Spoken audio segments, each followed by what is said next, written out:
Hey everyone, and welcome back for another deep dive with us. Today we're going to be exploring this really interesting book.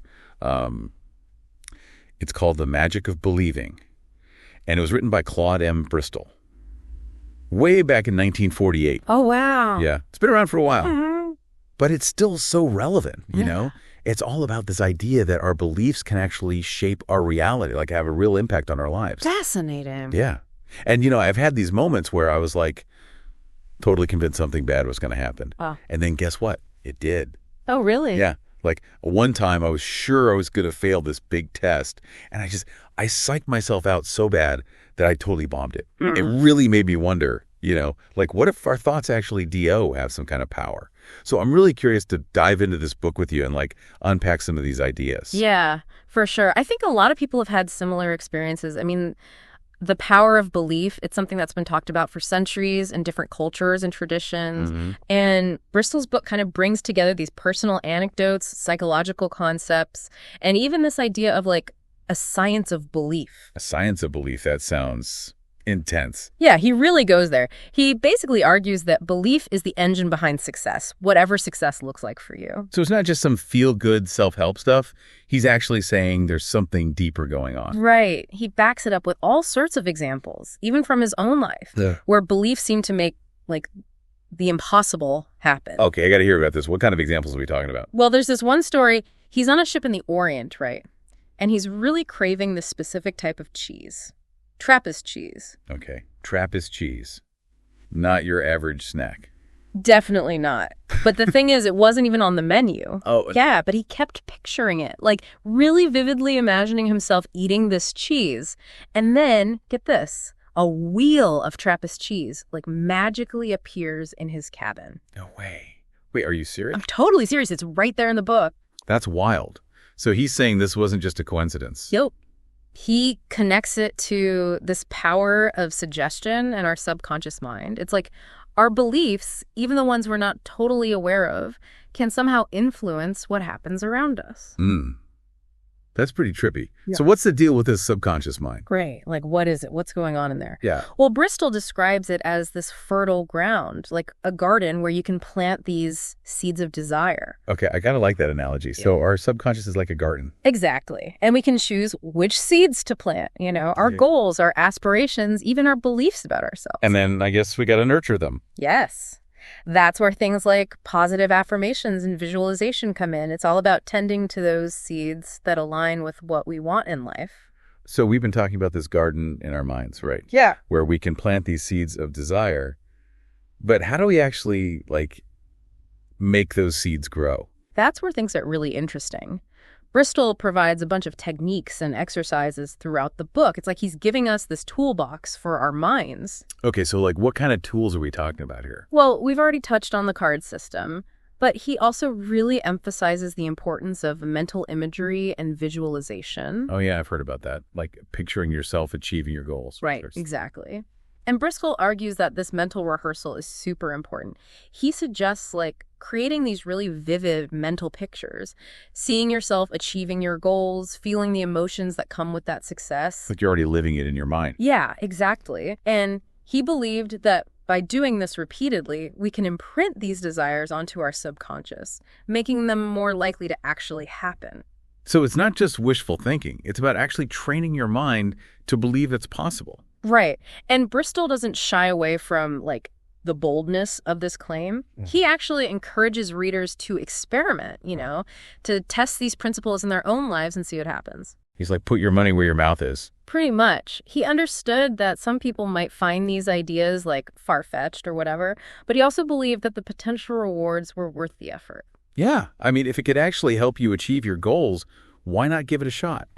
But what about those times when, it doesn't work? What if you do all the visualizations you believe with all your heart and it still doesn't happen? That's a really good question.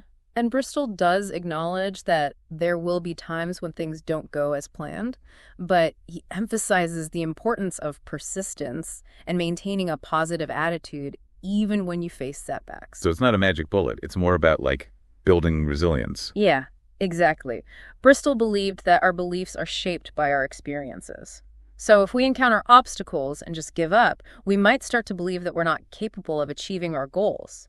But if we keep going, if we persist in our efforts and maintain that belief, we're more likely to find a way through. It's about not letting those setbacks define you.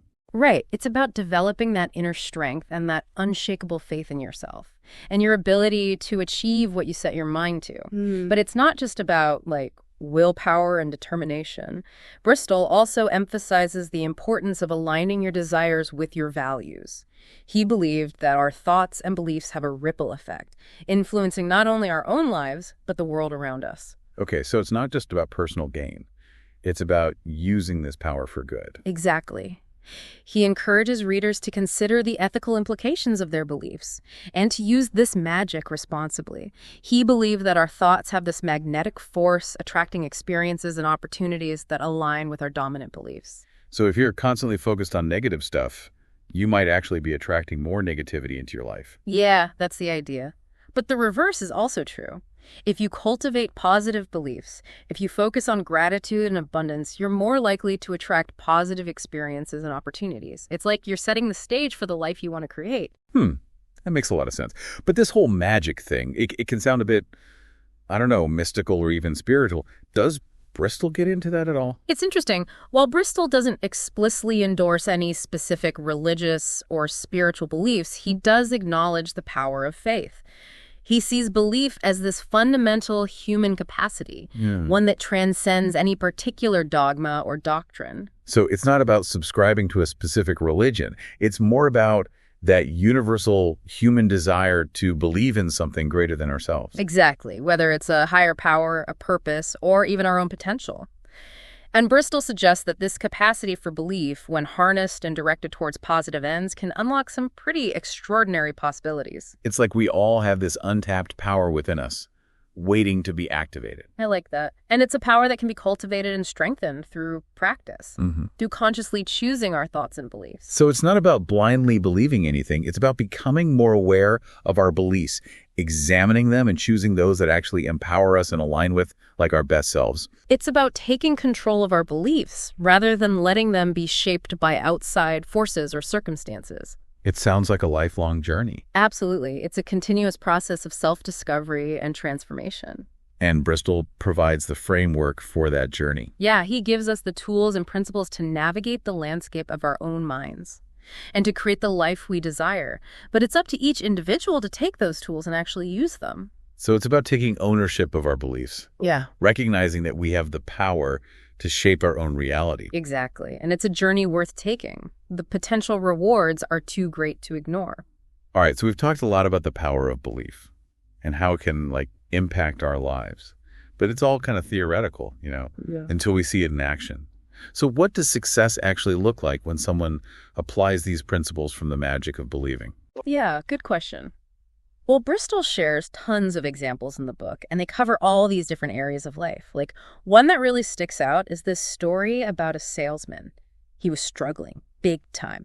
Couldn't make ends meet, feeling totally defeated. But then he starts applying Bristol's techniques. Oh, wow. Yeah. So he begins visualizing himself as this top performer, closing deals left and right, exceeding his quotas. Like faking it till he makes it? Kind of, but it's more than that. He also wrote down his sales goals and, like, read them out loud every single day. So he's, like, constantly reminding himself of what he wants to achieve. Exactly. Reinforcing that belief. And get this, things actually start to change for him. No way. Seriously. Yeah. His confidence grows. He's got this new energy when he's working, and he starts closing deals he never thought possible. That's amazing. Bristol would say it wasn't just luck, he'd say it was the power of his belief, like, shaping his reality. So, like, he attracted success because he believed in it so strongly. Exactly. It's like his belief acted as this magnet, drawing in the opportunities that matched his new mindset. I love that. It's like the law of attraction in action. Right. And this whole concept of, like, magnetic attraction is a big thing in Bristol's work. He believes that our thoughts put out a certain energy, and that attracts similar energy back to us. Okay, so if you're focused on negative stuff, you're going to get more negativity. Pretty much. But the opposite is true too. If you focus on good things, on abundance, you're going to attract more of that good stuff. It's all about mindset. Right. You're basically choosing which seeds to plant in that mental garden we were talking about. I like that. But, some people might say it's all just a placebo effect. Like it's your perception changing, not reality itself. What would you say to that? It's a fair point, and it's something a lot of people bring up, but Bristol had a pretty interesting take on it. He basically said, even if it is a placebo effect, who cares? Right. If it works, it works. Exactly. If believing in something can lead to positive results, then why not embrace it? Whether it's through suggestion or subconscious programming or even a placebo effect, the power of belief can be a powerful tool for change. Totally. So it sounds like Bristol was a pretty outside-the-box thinker. Oh, for sure. He was all about challenging conventional wisdom, encouraging people to question their assumptions and be open to things that might seem like unconventional or even a little magical. Yeah, and he didn't just say, sit around and wish for things to happen. Right. He emphasized action, too. Absolutely. Bristol believed that belief without action is basically useless. Like a seed without water, it needs both to grow. You got to put in the work. Exactly. So he stressed the importance of aligning your actions with your beliefs, taking those steps towards your goals, even if they're baby steps. Little by little. Right. And he even suggests creating what he called a mastermind group. What's that? It's basically a group of like-minded people who can support and encourage you. People who are on the same wavelength. I love that. A little support system? Exactly. It's about surrounding yourself with positive influences, creating an environment that helps you grow and reinforces those positive beliefs. Because Bristol really believed that our beliefs are always being shaped by our experiences and by the people we're around. It's not all on you. You need that community. For sure. It's like creating a collective energy to help you reach goals you might not be able to achieve alone. And that's pretty powerful, I think. Absolutely. Well, as we wrap up our deep dive into the magic of believing, what's like the one big takeaway you want listeners to remember? I think it would be this. Our beliefs are incredibly powerful. They can shape our reality, whether it's through suggestion, subconscious programming, or even the placebo effect. Our beliefs influence our thoughts, our feelings, our actions, and in the end, our outcomes. Wow, that's deep. Bristol really challenges us to become more aware of those beliefs, to question them, and to choose the ones that empower us, the ones that help us become our best selves. He's basically saying we can be the creators of our own lives. Embrace that magic of believing and see what happens when we truly believe in ourselves and our dreams. That's a beautiful way to put it. Thanks for joining us on this fascinating journey into the magic of believing. My pleasure. It's a book that's still so relevant today, and for good reason. It gives us this message of hope and possibility, and reminds us that we have more power than we think. So we encourage you to keep exploring these ideas, to try out the techniques Bristol suggests, and see what kind of magic you can create in your own life. Thanks for tuning in. We'll catch you on our next deep dive.